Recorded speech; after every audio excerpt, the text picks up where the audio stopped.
All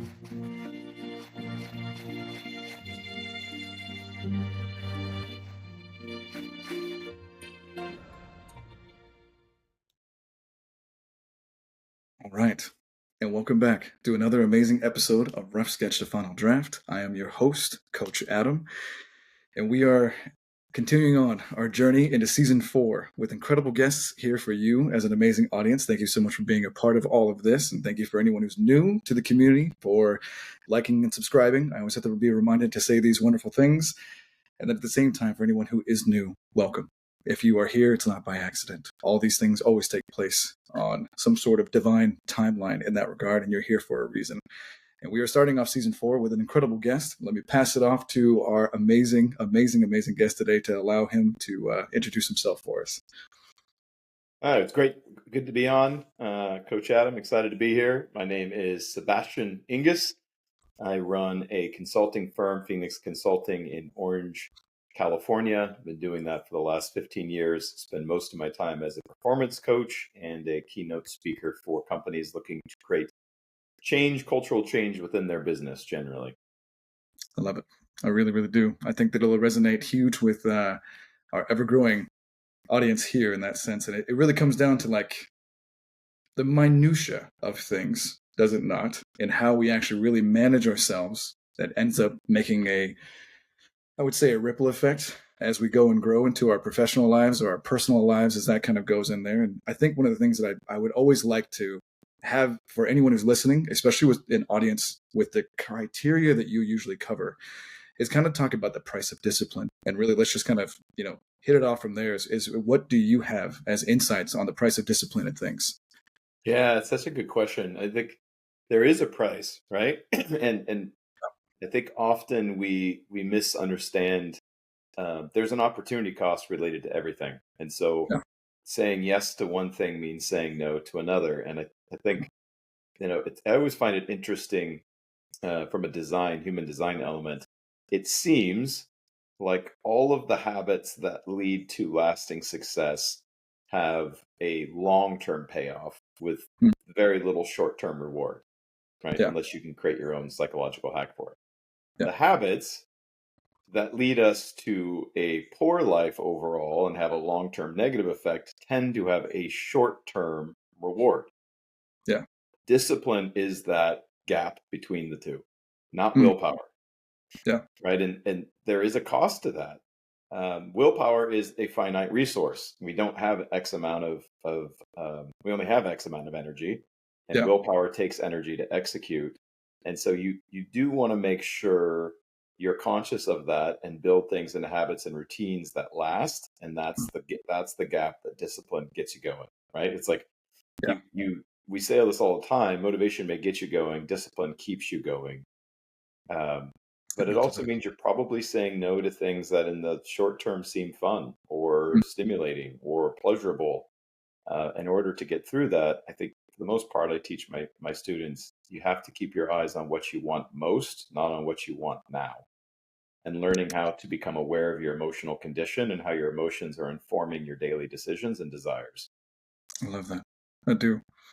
And just share with us. I think in that sense, there's lots of takeaways in that truest piece there. What is some of the, taking a step back, what are some of the actual steps that you ended up getting into your world that you saw that these were the steps that needed to be taken? Were there challenges that you overcame in that regard to get to this fruition, or were you born a priori with the wisdom from the universe? I'd probably say both. I'm half joking, but I think especially in our early teens into our 20s, a lot of our learning, I think probably always that way, but especially early in life, a lot of the learning is through pain, right? Again, the human design element, I get it, right? There's so much of our learnings come through pain, through fear, which I'm not a huge fan of. I certainly don't like to motivate people that way as a whole, but humans are predisposed to that being an effective way to learn. Probably, again, from a design standpoint, that's far more effective way to ensure a species survives than to reward pleasure and love and compassion, which are more my flavor. But again, from a learning standpoint, we learn through pain, we learn through fear. And so a lot of those early experiences was realizing what not to do. Yeah. And I think a lot of people I see, it seems to be, have this view that success is lucky, or there's a secret formula or a blueprint, or, now I'm seeing a lot more people say things like it's inherited wealth. People, like the latest stat is 80% of millionaires in the United States are self-made, meaning they didn't Yeah. inherit wealth. Which isn't to say there isn't a certain level of privilege. If you live in the United States, right, there's a certain level of privilege of living here that gives you an opportunity that a lot of people don't have around the world.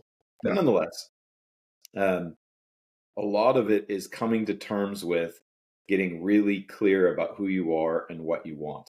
Yeah. And that's a lot of our 20s, is the pain of figuring that out. Once you do that, and you start to get clear about what you want most, not what you want now, Hmm.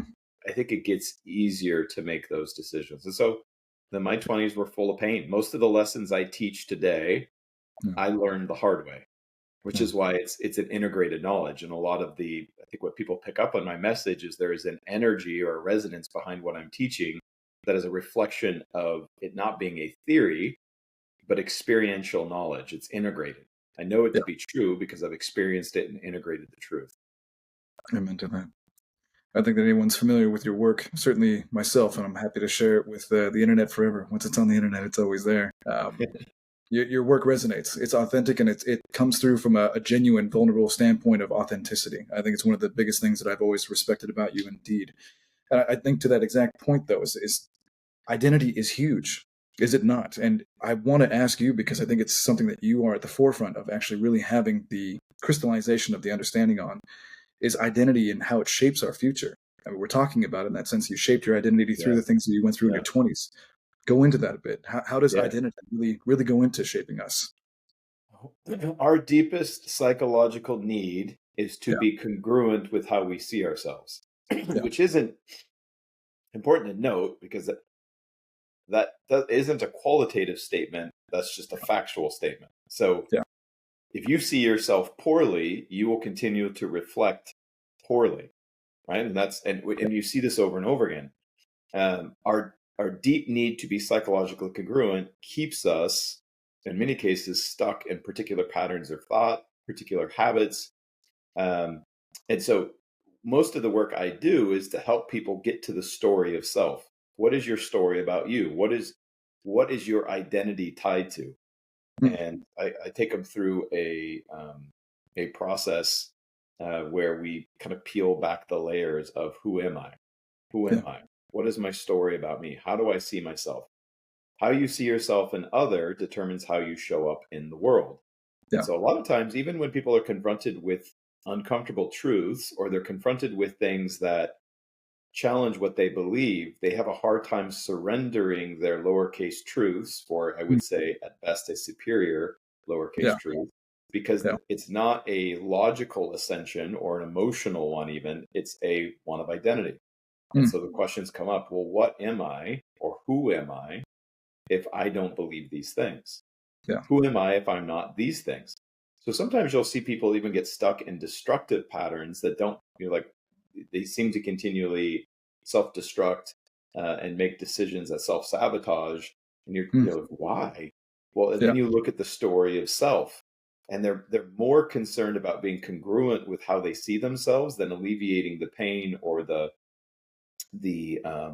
challenge and struggles that come from their story about self.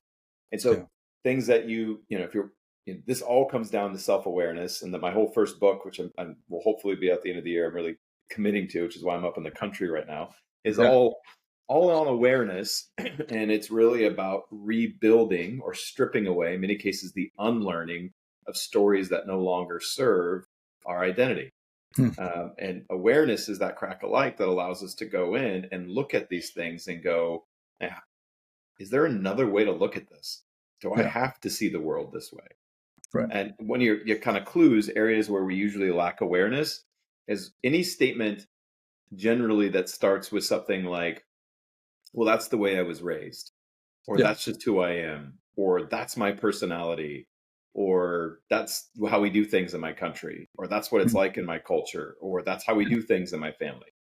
Those are probably all areas of life that there is a high level of unawareness Mm. into the underlying decisions that led to those behaviors, because you participate in that as an identity of who you are, right? We Yeah. want to belong to a culture, a country, a people group, a family, and so we will check out Yeah. the thought process that goes into those behaviors and just say, well, this is what we do from my country, my family, blah blah blah.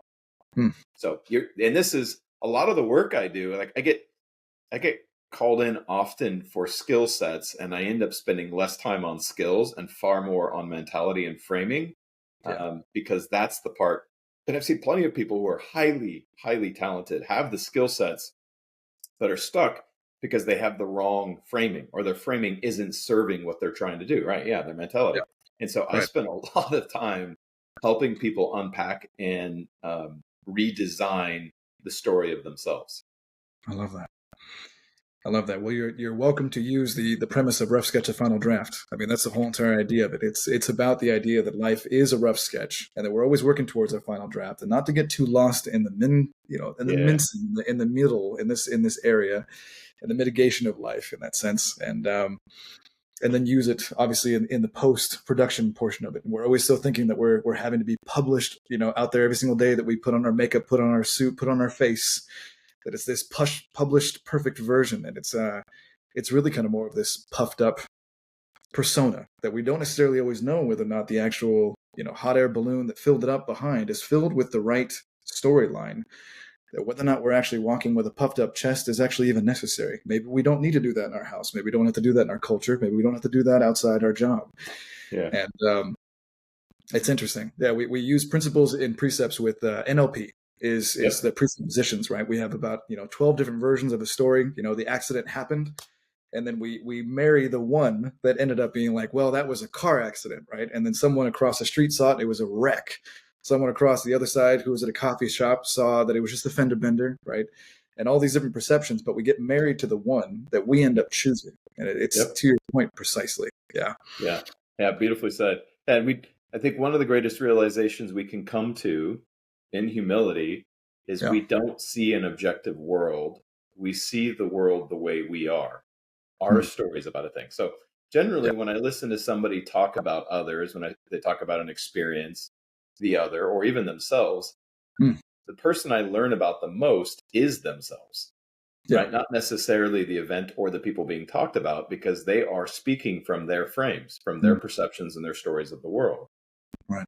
And so I think at best, for the human experience, we are pursuing truth asymptotically, Yeah. right? And so then the goal is to be as authentic as we can and to be as honest as we can, with the humility of understanding that we likely are not seeing the full truth, right? True. We're seeing things from our perspective, lowercase truth. So my goal is the commitment to truth, but understanding we likely pursue uppercase truths Hmm. to an asymptotically, meaning we never really get there. We're constantly in pursuit of, but don't ever get there. Our goal is simply to swap out lowercase truths for what we could say is higher quality or superior lowercase truths in the Yeah. pursuit of.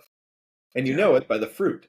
One of the best lessons you can learn, the earlier in life you learn, is the truth, what you actually believe, the integrated truth you actually believe is represented in and is a reflection of the quality of the person, Yeah. right? The quality of their life is a reflection of their actual truths, not the things they say, but what they Yeah. actually believe.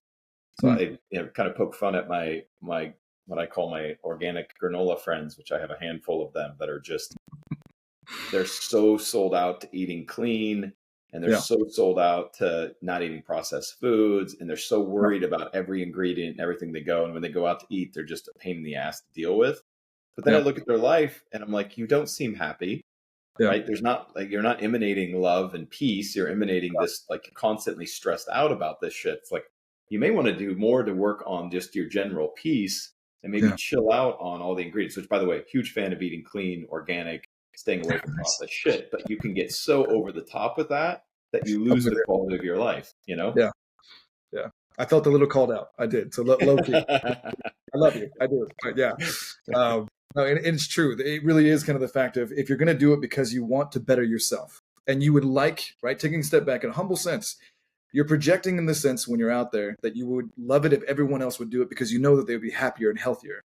But then taking a step forward, the way in which we go about it is that we see individuals being hypercritical and judgmental of like, oh, I can't Totally. believe people are eating that. So see that I'm with you in the fact that it gets lost in the internal, Beau- external representation. Yeah. Yeah, beautifully said. Yeah, exactly right. It's very Yeah. often the approach. It's like you generally want to see people live better lives and you want them to be healthy and thriving, but the way you come across seems more critical and judgmental. So, Yeah. and that's so for any time, just as an organizing principle, and most of my life is structured around organizing principles. But Yeah. one of them is if I'm getting advice on a particular area of my life, Mm. I'm paying attention to the result that person is getting in that area of their life, right? Yeah. So you're clearly in good shape just based on what you're wearing. I could tell. Well, if we're going to talk about working out, I'm going to feel far more comfortable talking to you about diet and physical fitness because you don't Right. have to tell me you're in good shape. I can see it, Yeah. right? Right.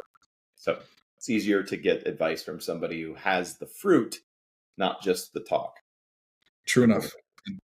You live it as what you do, and then it becomes what becomes your image because of the fact that it's a part of your identity that you're actually earning. Back to when we started the fact of where your identity is found in life, it is what you earn on a daily basis in the truest sense in the coaching world that I do, from the NLP side to hypnosis and now the life coaching as well.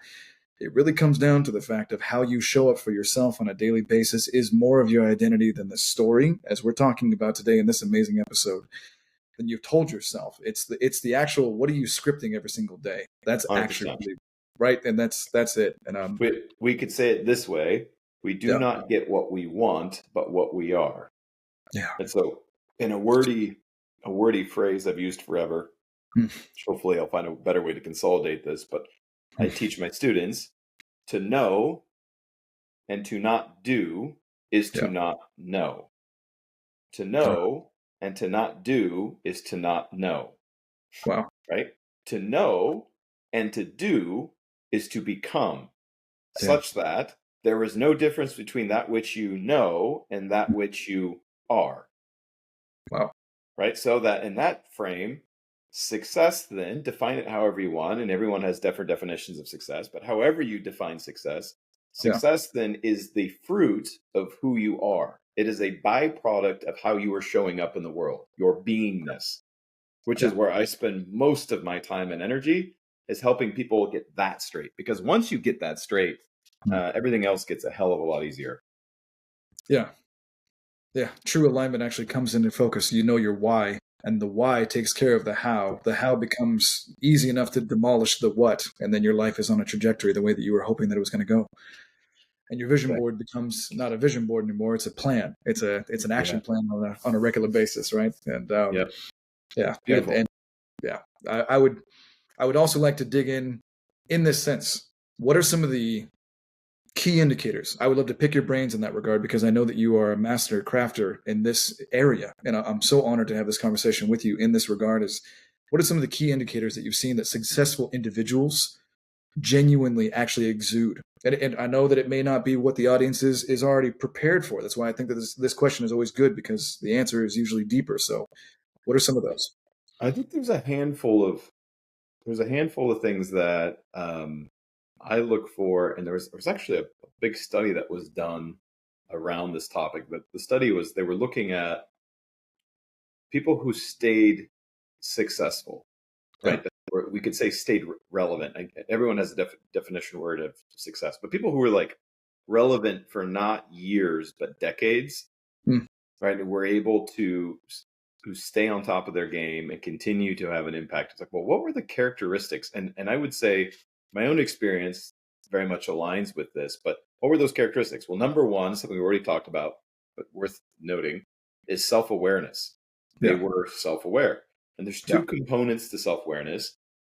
One is being internally self aware. I'm aware of how I'm experiencing the world. I'm mm, aware of my emotional state. I'm aware of my emotional conditions, right? yeah, So there's a healthy understanding of self. and your emotional condition. And then the second part is I am aware of how others experience me and my perception of the outside world, what I'm experiencing in the world. And so the superpower is bringing those two together, an internal self-awareness and an external self-awareness. And I think it was an 8-year study found that 96% of human beings believed they were self-aware, and only 15%, not even quite 15%, are self-aware. Yeah. Which makes a lot of sense. So I think the number one leading indicator of lasting success is self-awareness. Yeah. And I've seen people financially successful that are not very aware. So I'm not saying you have to be aware to be financially successful, but my definition of success is a little bit broader of a stroke. I'm looking for people who are physical and they're healthy in their bodies, they're healthy in their mind, they're healthy in their relationships, they're healthy in their spiritual body, and they're financially healthy. Yeah.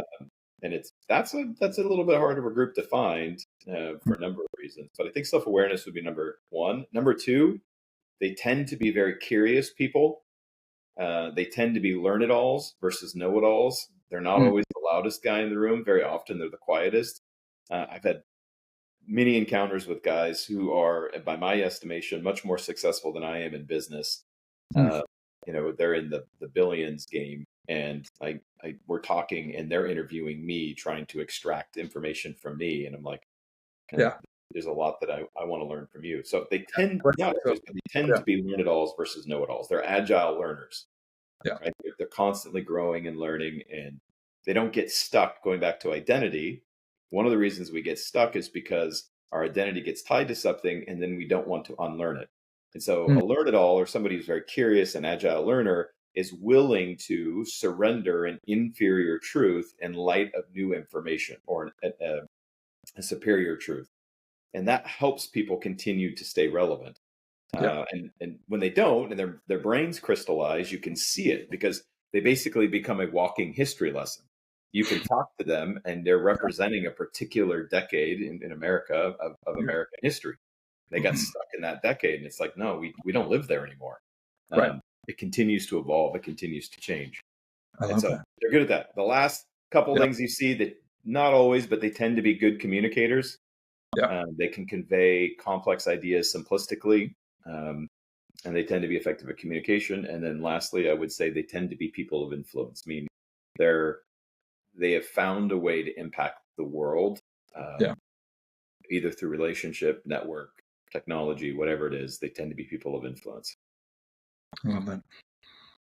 And some directly, some indirectly. I mean, some of them, run by pen names, or you would never know them, but you would know their product or their invention or their,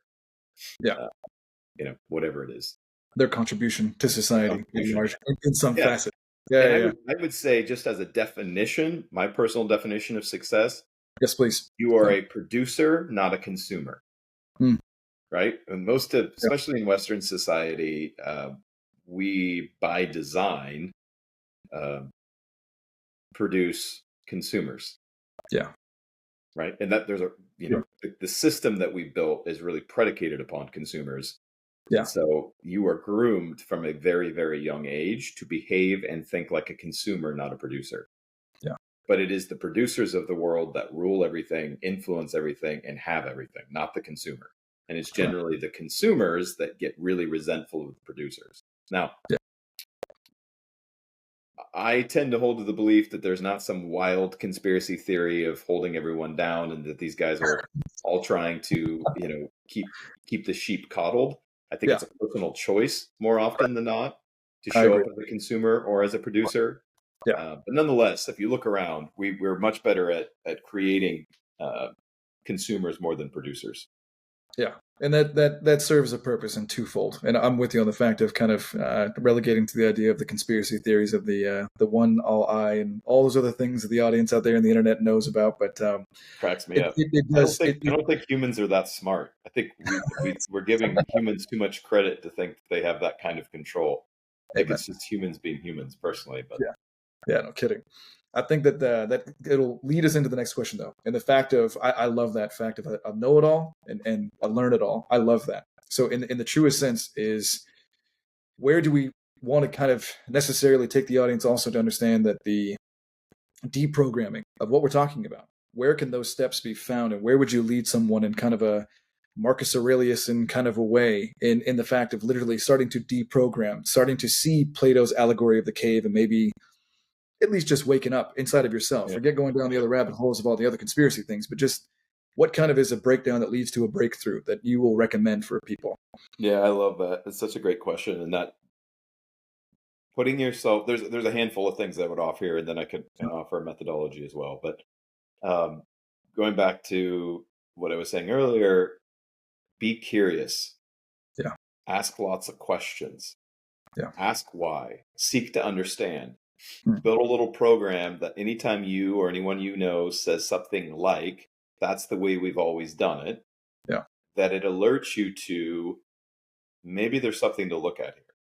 By Yeah. the way, just because that's the way we've always done it doesn't suggest it's wrong. It just Hmm. means you may be unconsciously competent about why something is done. In either case, you are likely going to misapply a principle or an understanding if you don't understand why it's being done. Yeah. So seek to understand, Hmm. ask questions. So there's like just curious people I enjoy because I always want to know. And in this day and age, we have Yeah. zero excuse to use the phrase, I don't know. Yeah.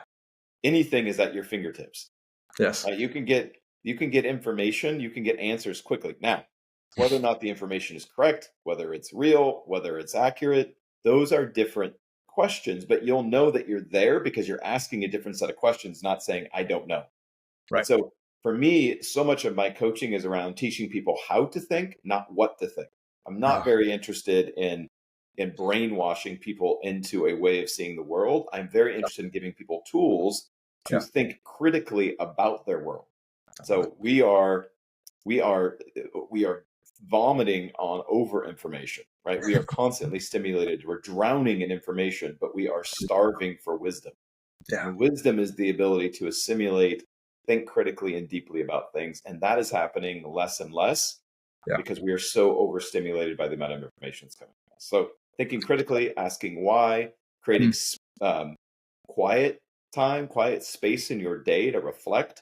Yeah. Right? Busyness is a form of laziness. And in America, we pride ourselves so much on the busy, busy, busy, busy, busy, busy. And Yeah. there's a lot of people that use busyness as a way to run from the shit they should be dealing with Yeah. by keeping themselves distracted and focused. Just slowing down and allowing yourself to be in the present moment will likely produce more curiosity, more pondering, better questions. Yeah. And then as a framework, I think there's, and I haven't found a quicker way to do this yet, so forgive me, but as far as I can tell, we've got really 7 steps to freedom, 7 steps to mastery, 7 Yeah. steps to self actualization in any area of our life. And Yeah. in order, and just to rip through them very quickly, number 1 is self awareness. Nothing changes until we become aware of the fact that it needs to change or we want it to change. How do we know we lack self awareness? Any area of our life where we continue to get an unintended consequence, we lack awareness. Yeah. Right? Any area of our life where we continue to get an unintended consequence, we lack awareness. That could be both positive or negative. Consequence is neutral. But in either Yeah. case, if Yeah. we're not getting the result we're intending to, it's likely because we are unaware of something we're doing that is producing that result. Yeah. So number 1 is self-awareness. Number 2 would be an invitation into exploration, either through a coach, a therapist, or on your own, or assisted in some way. But explore that area of your life. Begin to seek, well, why do I continue to date the same kinds of people? Why do I keep finding myself in the same income class? Why do I keep finding myself with the same body type? Whatever these patterns that keep showing up, Yeah. begin to create space for yourself to explore it. Again, maybe assisted, maybe not, depending on who you are and your ability to do this. Yeah. Exploration will lead to discovery. Hmm. Oh, here's some things to look at. Hmm. Discovery invites you into understanding. Yeah. Oh, I believe these things because these things happened to me at this age. Oh, I have a story about myself or other based on these experiences that I've totally forgotten about that are 25, 30 years old, right? Yeah. So discovery leads to understanding. Understanding leads to integration or acceptance, really, Hmm. and Hmm. integration, Powerful. which Yeah. leads to transcendence. I'm able to move beyond this. It no longer is part of my story Yeah. that controls me unconsciously. And then that leads to mastery or the reintegration or the letting go of whatever that is holding us back. So that's a Wow. very kind of long-winded framework, but that's the framework I use for teaching people to become more aware and get over their shit, which is Uh, mostly unlearning and remembering. yeah. Yeah, famously, right, to make the audience smile and also to make you smile as well. The Yoda, right, said we must unlearn what we have learned. It's so true. It's so true. The green little Love wisdom giver, Yoda. absolutely correct, right? Yeah, I agree. Um, it's interesting in a summation of a true understanding of everything that we've just got done sharing, which is just an absolute information gold, chef's kiss, mon ami, in the truest sense that ignorance is a choice in the 21st century. At the click of a button, you can read the Dead Sea Scrolls. I mean, you can literally, get it translated if you wanted to, and read it Wow. in the original Arabic, but then have it, roughly translated for you today. So, if anyone is out there having any kind of struggles, it is only because of the story that we are telling ourselves, completely tying it all in with a beautiful bow, that we are allowing ourselves to still even be restricted to the access of the information that we do have at our fingertips. And to the point of what you said properly with a caution, absolutely, of whether or not it's valid and the information the way that they're putting it, then that also is the other point too. It says, in every single ancient ashram of the world, and the fact that when the student is ready, the teacher will appear. And when the student is ready, they'll start asking better questions. So then if you actually Yeah. are seeking that knowledge and you're Yes. ready for it, you're ready to find out whether or not that knowledge that you're finding is valuable and valid. And that's the quest. And it's the struggle as a teacher, Mm, or the challenge as a teacher is, as we've discussed a few times now, people are hearing for them from their level of understanding. Their perception yeah. is based on their level of understanding. And so it's very hard to teach content Mm, to the masses that everybody is going to get. Right. yeah. And there's a lot of great teachers, but one of my favorites in the old, in history is Jesus. Yeah. And you see this, he lamented this constantly. And Mm, he many times said, let those who have ears hear.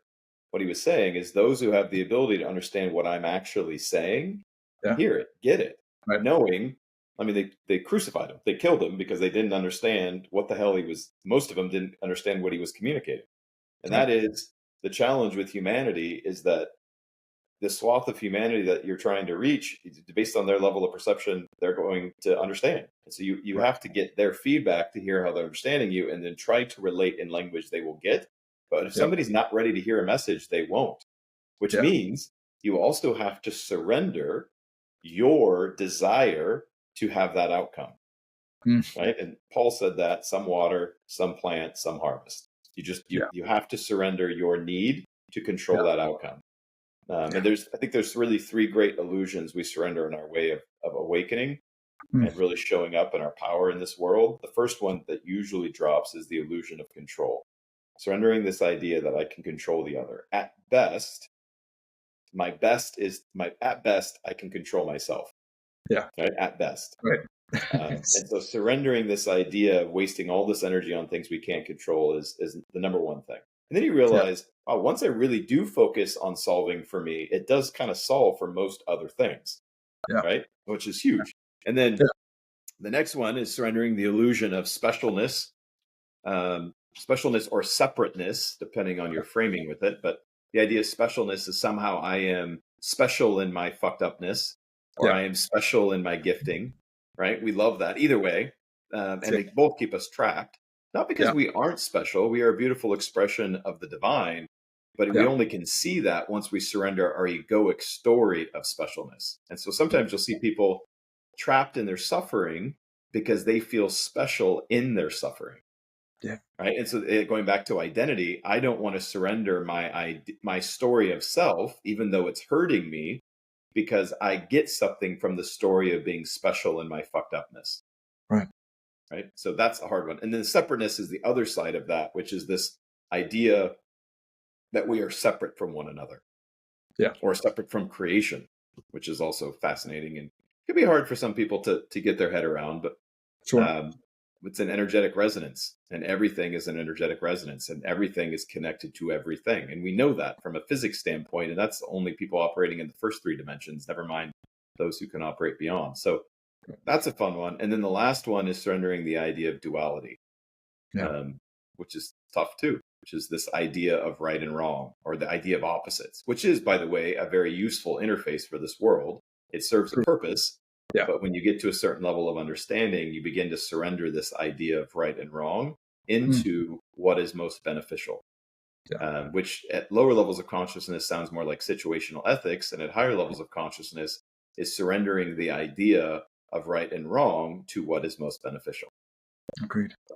Which is what Paul said for those who follow the Christian faith. He says this in the New Testament when him and Peter were arguing, essentially having a debate around having Christians follow Judaic laws, and he's like, no, they don't need to eat. They can eat unclean animals. They don't have to do these things. All things are lawful. Not all things are beneficial. Yeah. Which is saying, like, you have the freedom to do so. It may not bear the consequence that you want. That's right. And to harken back to the fact of really what got him in big trouble is the idea of when he said, render unto Caesar what is Caesar's and render unto God what is God. And they were like, wait a minute, this guy's talking too much truth. He went fifth dimensional consciousness. We can't. Hold on. Yeah. So, and they didn't get it. They didn't get what he was saying, and it was such a brilliant response on his part. They kept trying to trap him, and they couldn't because he was playing in a different game. They're also confused because, according to their own belief system, they were waiting for him to come and conquer Rome. Right. It's like, this isn't my kingdom. I didn't come here to conquer. There's nothing for me to conquer. Nothing. Right. But going back to your story of identity, since you're referencing that, three of the four Gospels all address this in chapter 4. The final test before Christ started his ministry on earth was the 40 days in the desert, right? Where now his body is physically depleted. And it says whether this is an allegory or actually happened, the principle remains the same. So just take the principle from this, which is Satan shows up and tempts him 3 times. All 3 temptations were temptations of identity. The first one, if you are truly the Son of God, turn these stones to bread and feed yourself. That's challenging his identity. Like, prove to me that you are who you say you are. Right. Because he knew who he was. There was nothing in him, right? And he just quoted scripture back at him. Second time, you are truly the Son of God, call down angels to save you. Again, a question of identity. And if you don't know who you are, it's very easy to be manipulated. Or your story about yourself makes you vulnerable. So he is I am. So there's nothing in him that needed to prove anything to anyone. And then the last one, of course, is I will make you the ruler of this world. Well, the only reason he would even be tempted by that is if he didn't know who he actually was, which is we all face those temptations, which is it's the story of identity. Yeah. Which is the question I think we all come built in wanting to answer. Who am I? I think you nailed it too with the full trinity of the idea of our identity as well is the tenfold of those 3 in that sense of being able to find the weaknesses and pull the Jenga piece out where the cornerstone, everything else crumbles. And it's just, it's interesting in that regard to understand that those 3 components of the ego, of the self, can be potentially rented, right? And all of a sudden that little crack in the dam is now going to maybe break and overflow. I think it's a great reference, and it can be used in any tool, no matter what anyone's belief is out there in the universe. I agree wholeheartedly, Sebastian. At the same time, it's a usable lesson to be able to understand the internal dialogue that we all go through, because every single journey that we've ever read about, no matter whether or not it was 5,000 years ago or any books that were written today, it's a human journey. All of us are human. We're all experiencing the same exact thing. They put Socrates to death for the same exact stuff. They put Jesus to death. They put Gandhi to death. You're exactly it never ends. Anyone that dares speak. Krishna and Arjuna argued over this in the Gita. Right? In the Bhagavad Gita? Yeah. When we surrender this idea of separateness, we can recognize we're all just having a human experience. Yeah. Right? And in that, share in the human drama. But not in a way as if we understand and observe it. Almost like when you sit down and watch a good movie with your friends. Yeah. And it's good. It's a great movie. You enjoy it. You laugh. You cry. You're emotionally, you have an emotional experience related to it. But then when the movie's over, the movie's over. You get it. Right. Right? And you get back up and you connect and you have fun again. That, in many ways, not to make the human experience petty. It's not. It's a beautiful one.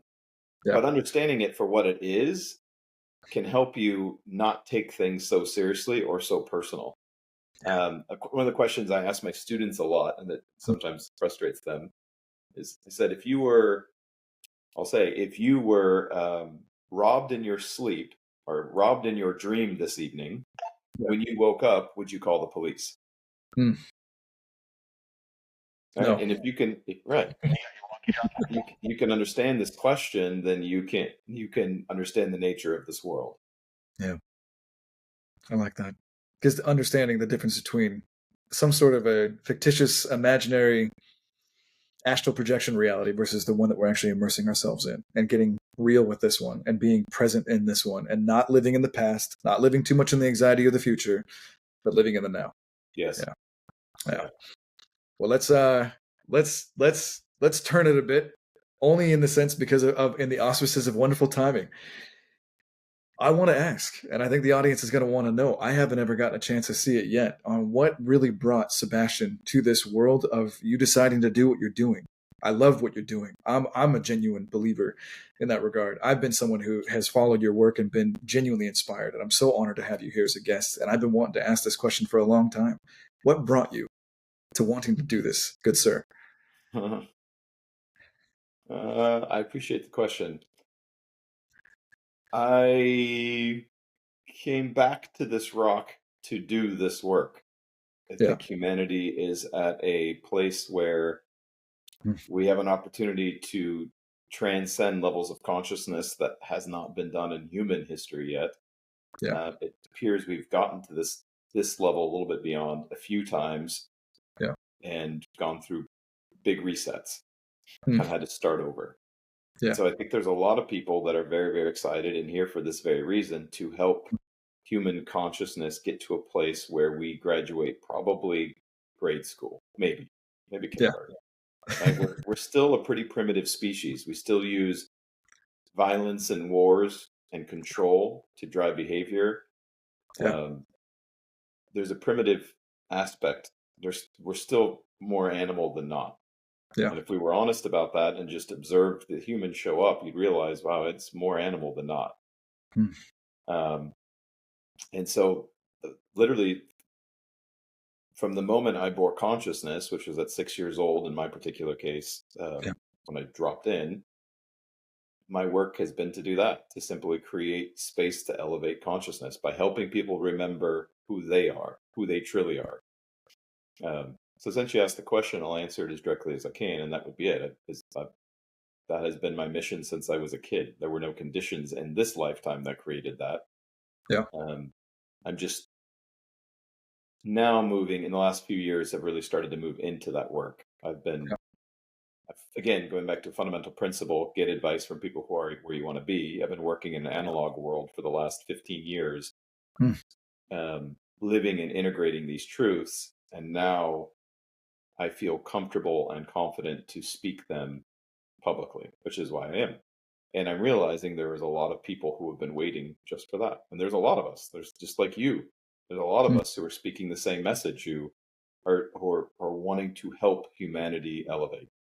Yeah. But we do it first with our actions, then Mm. with our words. And this is Yeah. key. St. Francis of Assisi said this, and I love it. Said, preach at all times, but if necessary, use words. Mm. Mm. I love that. Preach at all times, and if necessary, use words. That's right. Let the reputation of who you are be what Yeah. precedes you as you're Yeah. preaching. Right. Yeah. Yes. Yeah. I Yeah. love that.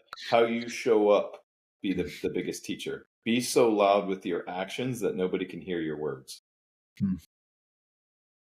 Yeah. That the words in and of themselves just follow up to be subtext that support who you are, that already is the main thesis that's already known. Yes. Yeah. Yes. Gotcha. The teaching. I love So for me, that's it. If I ever Yeah. look at an organization, a belief system, a people group, a family, whatever it is, I spend less time paying attention to what they're saying and far more feeling energetically the result of how they're showing up. Yeah. Right? That's the easiest way to tell. Look at their life. Look at the result of their life. Yeah. Right? Like, no offense to somebody who is grossly overweight and has diabetes, but that isn't somebody I'm actively seeking on how to get physically fit. And that doesn't mean, by the way, that they may not actually have the information. They may know what it takes. Most people, it's classic. Mm. How many times do we see somebody we haven't seen in a long time and they lost 60 pounds and they look amazing and we're like, oh my God, what's the first thing we want to ask them? Right. What did you do? It's Right? what It's happened. like as if we don't know what they did. Oh, well, it's just, well, I ate clean or I eat clean, I'm paying attention when I'm putting my body. I eat less processed food. I cut a lot of sugar out of my diet. I work Yeah. out, 3 to 5 days a week or whatever it is. I'm more physically active. We know Right. what the fuck they did. Right. Yeah. There's no Right? That isn't, we're asking the question, I think, more often than not, because some part of us is hoping and praying they're going to say, oh, I just took this magic pill and everything changed. Right. Yeah. And then we realize, oh, it's more of the same. So it's not that somebody who isn't getting the result may not know the answer. They Yeah. just don't know the answer. Right. And I'm looking for people who know the answer, not know the answer. Yeah. I love Because that. from here, this is your heart center is where you emanate your energy. And so much change is caught more than taught, which is Yeah. why proximity very often matters. Mm. I lovingly say, if your 5 or 6 best friends are all shredded yogi instructors who drink kale smoothies every morning, I promise you, I'm not a big fan of kale, but I promise you, one of two things is going to happen. You either going to be the 7th fucking shredded yogi instructor that drinks Yeah. kale smoothies, or you're going to get new friends. And I'm Yeah. not talking about passive acquaintances or even people that are a few circles out. I'm talking about your best friends. The people you spend most of your time with are Right. unlikely going to be exuding excellence in some area of your life and it not rub off on you. Part of the reason is they're not likely going to hang out with you much Yeah. if you aren't, because you're Right. not energetically compatible. Yeah.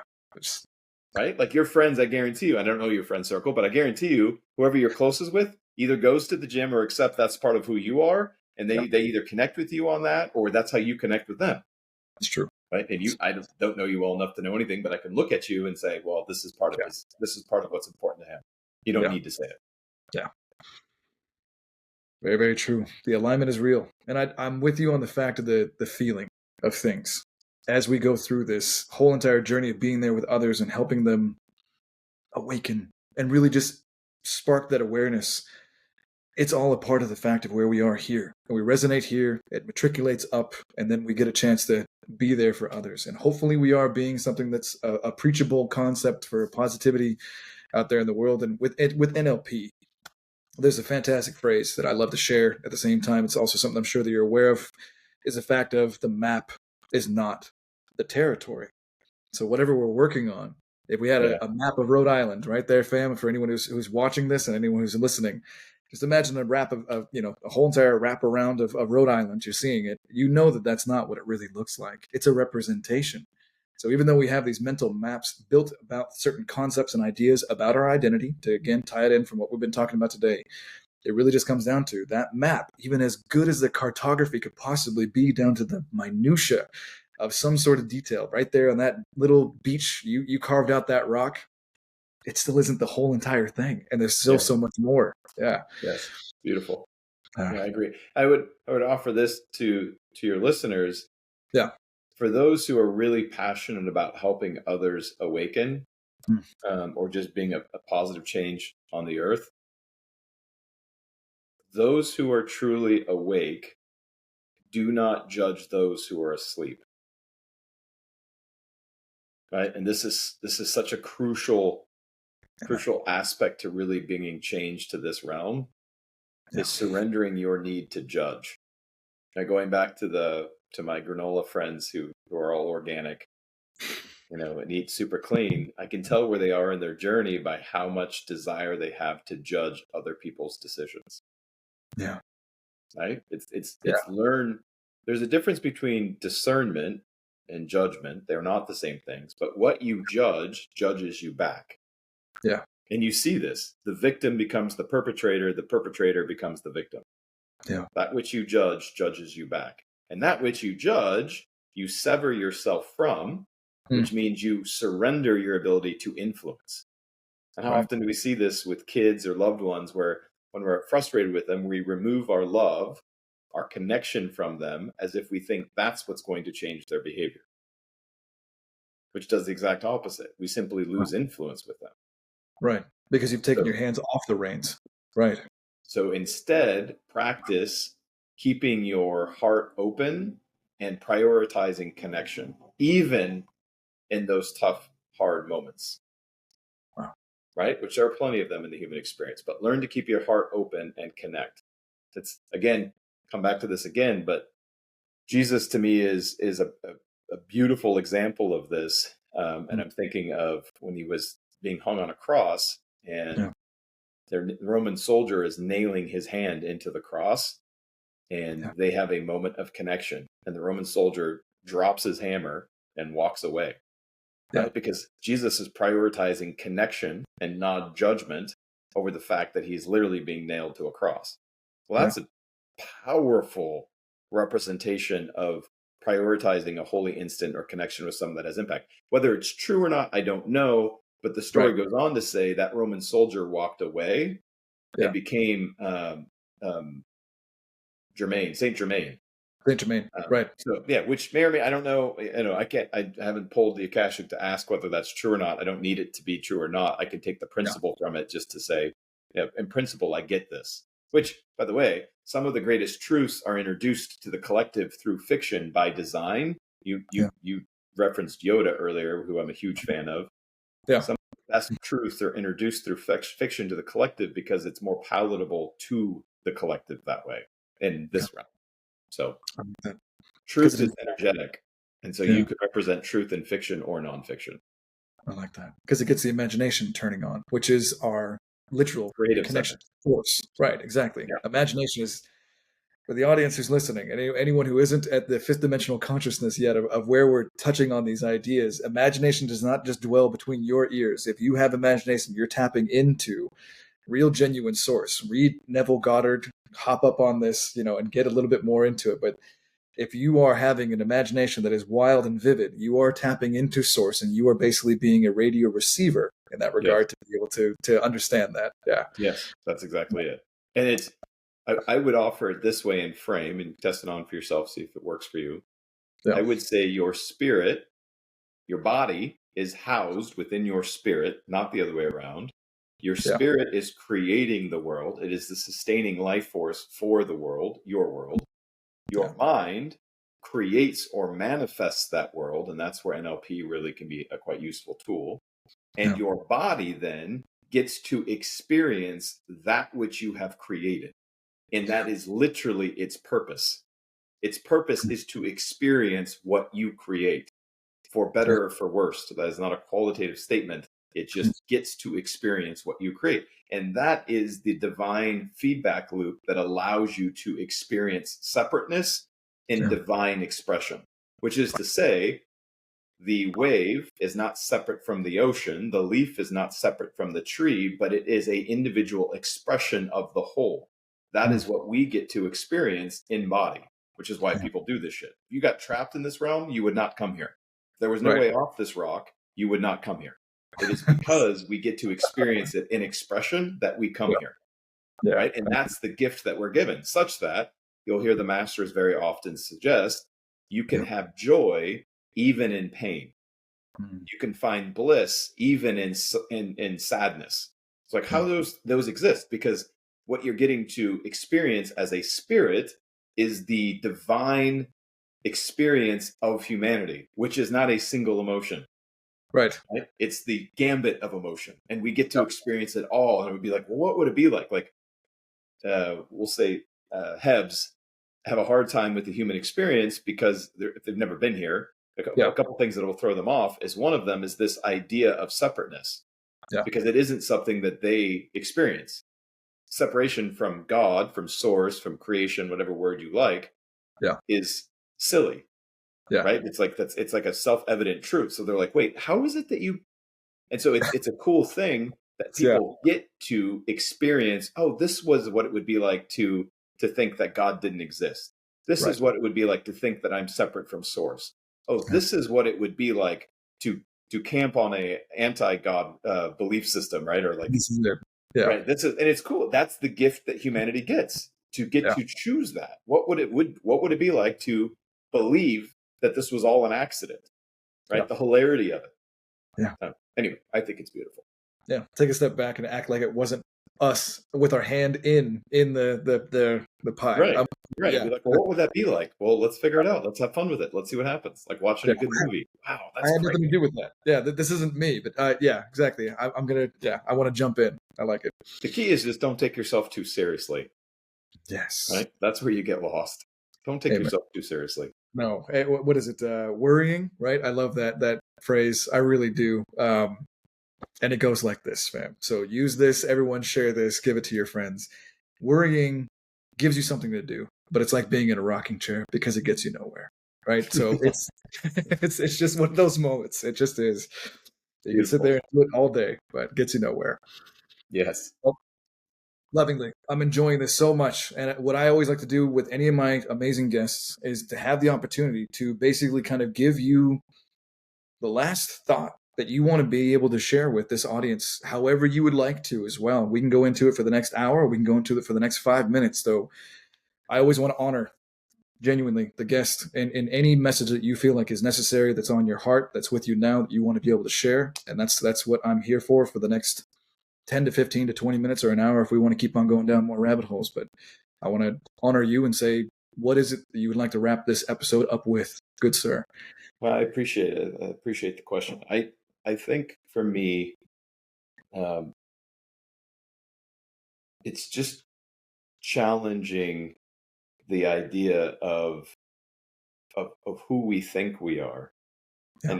And to put a bow on what we're talking about, I would say if there were things in this episode that challenged you, made you angry, turned you off, made you want to tune out, or empowered you and made you feel excited, take the time to figure out why. Mm. That's it. Yeah. Anytime you hear something that challenges you or frustrates you, take the time to figure out why, genuinely. Not your story about a thing, Yeah. but take the time to do the work of discovering who you truly are and why you believe what you believe. So I don't, there's a lot of things that we said that were for some, and I don't know your audience well enough to maybe probably people listen there, that's music to their ears. But generally there are things that are said that will challenge people and like, oh, I don't believe that, or nah, that's whatever. Yeah. Totally cool. You get to have your own experience and get to show up and feel those things. Yeah. But do the work of experiencing it and get the context of why. Why do I believe these things? Why do Mm. I show up this way? Why Yeah. does this challenge me? How do I know this isn't true? That's a fun one. Yeah. Right? If we pursue truth over right and wrong, Mm. our life changes, which is why duality is usually the last one to go, because it doesn't mean. So at lower levels of consciousness, when we talk about surrendering duality, at lower levels of consciousness, you'll hear somebody say something like, so I could just go rob a bank and it'd be okay, or even worse, I could just kill someone and it's okay. No, you're totally missing it, Listen. right? This Yeah. isn't about you negate the consequence. There's still a consequence for robbing a bank or killing someone. But when you remove the frame Yeah. of right and wrong and seek what is most beneficial, you're able to see truth more clearly. There are Yeah. truths we don't see because they're hiding behind things we don't want to look at. Yeah. Right? I'll prove it to you. For those in the Christian faith, right? Thou Yeah. shalt not kill. That is a commandment. That is a law, Yeah. right and wrong. Yet God himself in the Old Testament and some in the New Testament commanded his people to kill people. Yeah. So which is it? It's what is most beneficial. Right? If you see everything black and white, you inevitably will be a hypocrite at times and you will miss the point. And we see Yep. this. Now, the training wheels matter, right? True. Like if low levels of consciousness, like I love the story of I'll wrap this up, but I love the story of Moses on the mountain. Yeah. So I've studied I've studied all of the major religions of the world and I've read the Bible probably, I don't know, 12, 13 times, have a degree Yeah. in biblical studies for context here. But I'm the with you. story of Moses in the Old Testament is phenomenal on many levels. But one of the more amusing stories that we miss is just, again, allegory or history. I don't really care which way you receive it, just take the truth from it. But God delivers the people of Israel from Egypt, in which they were slaves. We know that from history, that is a factual thing, right? They are delivered by um, by Moses. They crossed the Red Sea, and there's archaeological evidence that really happened, which is Right. fascinating. All over the place. You can Yeah, YouTube that. Yeah, fam, yeah, go check it out. He's right. yeah. So again, whether you want to believe it or not, it doesn't matter. Just take the nugget of truth I'm trying to share here. Yep. Gets across the Red Sea, fed by manna, following a pillar of fire, delivered into the promised land, and God goes, "Yo, Moses, come hang up with me and let's have a chat." All right, so he goes up, has a chat, hanging out Yeah. with God. Says that Yeah. he was hanging out in God's presence for so long that he shined so brightly that they had to cover their eyes because he was just different. Right. It's not exactly clear how long he was up on this mountain, Yeah. but it wasn't that long, relatively. And while he was away, the people of Israel freaked out so much after all of these things that they decided it would be a good idea to melt down all of their gold and build a golden calf to worship. All right. Because deep inside of the human psyche is a need to worship something, Mm. right? To follow and to worship. Fascinating, lower levels of consciousness. It's useful, I guess. At some point, you surrender these silly ideas, but here it is. Yeah. So, however long it was, after all of these incredible things that God did on behalf of Israel, with as soon as there was leadership absent, they turned back into animals, melting down their jewelry and everything, and worshiping this golden calf. Right. Oof. Fascinating. Yeah. Not in judgment, but to seek to understand. Well, why would this be? There's an old saying, and it's a fairly good one. It took 40 days, relatively, to get Israel out of Egypt, but it took 40 years to get Egypt out of Israel. Meaning they were so programmed generationally and psychologically to see the world in a way that they didn't release it quickly. Okay, so where am I going with this? So Moses is up on the mountain. He gets some enlightened shit. He writes it down on tablets. He's walking back down the mountain with these tablets, and he looks down and he goes, "What the fuck? What are they doing down? Is that a calf? Are they worshiping a golden calf?" And he gets so angry at what he sees that he takes whatever was on those tablets, throws it to the ground, and breaks them. Yeah. Because he's so pissed off. And then he marches back up the mountain like, "God, what are we going to fucking do?" God's like, yo. Chill out. It's good. Here's what we're going to do. We're just going to give them 10 commandments. 10 things, keep it clean, keep it simple. That's where they're at. Yeah. So we honestly don't know what was on those original tablets, but I got to think it was some enlightened shit. The people just weren't ready for it. How do we know that? Well, every teacher has said this, but when Jesus showed up, he said the same thing. He's like, "There's things I want to tell you. You're just not ready to hear." Yeah. Right? Paul said, "We see through a dark glass dimly." And then he went on to say, "Dude, I want to give you guys meat, but I have to keep giving you milk because you don't have a way to see it." Right? There was 400 years of silence before Christ showed up on the scene. And the people that should have known better, the Sadducees and the Pharisees, are the ones that put him on a cross because they could not see the forest through the trees. They could not see the truth because their worldview and their paradigm was keeping them stuck. Yeah. What's the chances we keep doing that over and over and over again? Because we are unwilling to surrender our story about a thing in pursuit of actual truth, which is connection to God, which we don't have to get through a book or through a priest. You have that divine connection whenever you want. Now, it's a scary thing to say because depending on your level of consciousness, you may be so disconnected that book is what saves you because it gives you a framework or a scaffolding to get there. Right. Fair enough. There's an old saying among mystics that I've enjoyed for a very long time that says, "Who can understand the scripture but the enlightened? And the enlightened don't need scripture."